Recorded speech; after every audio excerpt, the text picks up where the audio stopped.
নমস্কার বন্ধুরা, আমি রুমেলা রুমিস টেস্ট অ্যান্ড ট্রাভেলসে সকলকে স্বাগত। আজকের রেসিপি সোয়া কোপ্তা কারি, মানে সোয়াবিনের কোপ্তা কারি। প্রথমে সোয়াবিনটা সেদ্ধ করে নিতে হবে। সেদ্ধ করার পর ঠান্ডা জলে ডুবিয়ে জলগুলো চিপে চিপে মিক্সি জারে রাখতে হবে। তারপর এর সঙ্গে কিছু ইনগ্রিডিয়েন্টস অ্যাড করতে হবে। সোয়াবিন সেদ্ধর সঙ্গে নুন, লঙ্কা, ধনেপাতা, আদা পরিমাণ মতো, আপনারা যতটা কোপ্তা কারি করবেন সেই পরিমাণ মতো মিক্সিতে পেস্ট করে নিতে হবে।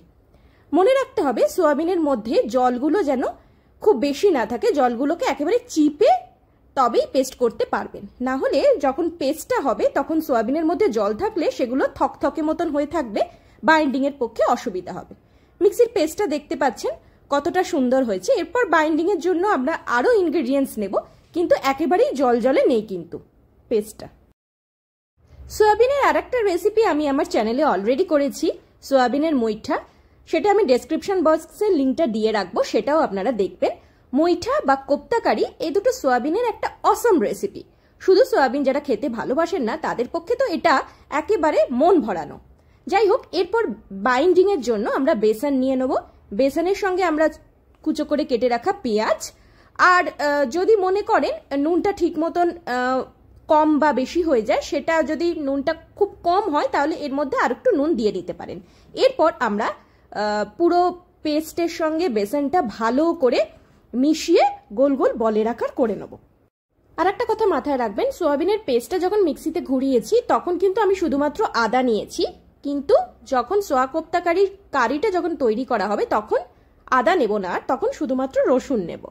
সেই জন্য এটা খুবই খেয়াল রাখার বিষয়। যখন পেস্টটা করছি তখন শুধুমাত্র আদা আছে, আর যখন কারির সময় আদা দিইনি আর রসুন নিয়েছি।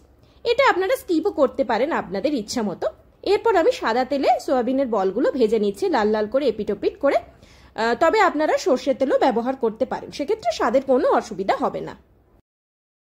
তবে এই সময় খেয়াল রাখবেন আঁচটা যেন মিডিয়াম থাকে, খুব একটা হাই ফ্লেম যেন না থাকে, আবার খুব একটা লো ফ্লেমও থাকে না। লো ফ্লেম থাকলে কিন্তু ভেতরে সোয়াবিনের যে মানে বলটা তৈরি করা হয়েছে সেটা কাঁচা কাঁচা থেকে যাবে, আর খুব হাই ফ্লেমে যদি থাকে তাহলে সোয়াবিনের এই বলগুলো, সার্কেলগুলো, এগুলো কিন্তু পুড়ে যেতে পারে, আর ভেতরটা ঠিকঠাক সেদ্ধ বা ভাজা হবে না। সেই জন্য মিডিয়াম ফ্লেম রেখে আপনারা সোয়াবিনের কোপ্তাগুলোকে ভেজে নেবেন, লাল লাল করে এপিটোপিট করে ভেজে নেবেন। দেখতেই পাচ্ছেন কত সুন্দর লালচে একটা কালার চলে এসছে, কমলা কালার চলে এসছে। এইভাবে খুব ডিপ ফ্রাই বা খুব বেশি ফ্রাই কিন্তু হবে না, তাহলে শক্ত হয়ে যাবে বল। আপনারা দেখতে পাচ্ছেন আমি একটা ব্যাচ ভাজার পরে আবার একটা ব্যাচ নিয়েছি, এইভাবে এক এক করে ভেজেছি, সব একসাথে ভাজিনি। এরপর ওই তেলেই দারচিনি, তেজপাতা, এলাচ, লবঙ্গ, জিরে, গোলমরিচ আর শুকনো লঙ্কা নিয়ে নেবো।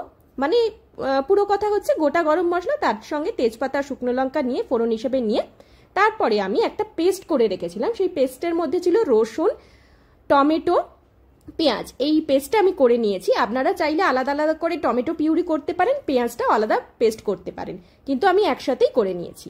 এরপর তার মধ্যে দিয়ে দিচ্ছি নুন, হলুদ, জিরে, ধনে গুঁড়ো দিয়ে মশলাটাকে ভালো করে কষাবো। মশলা তেল ছাড়তে শুরু করলে তারপরে আমরা পরবর্তী ইনগ্রিডিয়েন্টসগুলো দেব। আচ্ছা, এর সঙ্গে স্বাদের জন্য আমি কসৌরি মেথি ব্যবহার করেছি, আপনারা চাইলে ধনেপাতাও দিতে পারেন। হালকা গরম জল দিয়ে দিয়েছি, মশলাটা যখন তেল ছাড়তে শুরু করেছে তারপরে মিশিয়েছি আমি গরম মশলা দিয়ে ভালো করে ঘুটিয়ে নিয়ে এরপরে আমি বলগুলো, সোয়ার বলগুলো ছেড়ে দিয়েছি এক এক করে। বলগুলো সমস্ত দেওয়ার পরে ঢাকা দিয়ে রাখবো প্রায় 15 মিনিট মতন। আমি 15 মিনিটই রেখেছিলাম, আপনারা 10 মিনিটও রাখতে পারেন। ঢাকা খোলার পর দেখুন কত সুন্দর সেদ্ধ যেমন হয়েছে, আর কারিটা তো থেকে অসাধারণ গন্ধ বেরোচ্ছে, আর খেতেও হয়েছে তেমনই টেস্টি, একেবারে জাদু। পুরো ভিডিওটা কেমন লাগলো? পুরো ভিডিওটা ভালো লেগে থাকলে like, share, subscribe my channel Rumi's taste and travels, আর পাশে থাকা বেল আইকনটাকে অবশ্যই প্রেস করবেন। সবাই ভালো থাকুন, বাই বাই।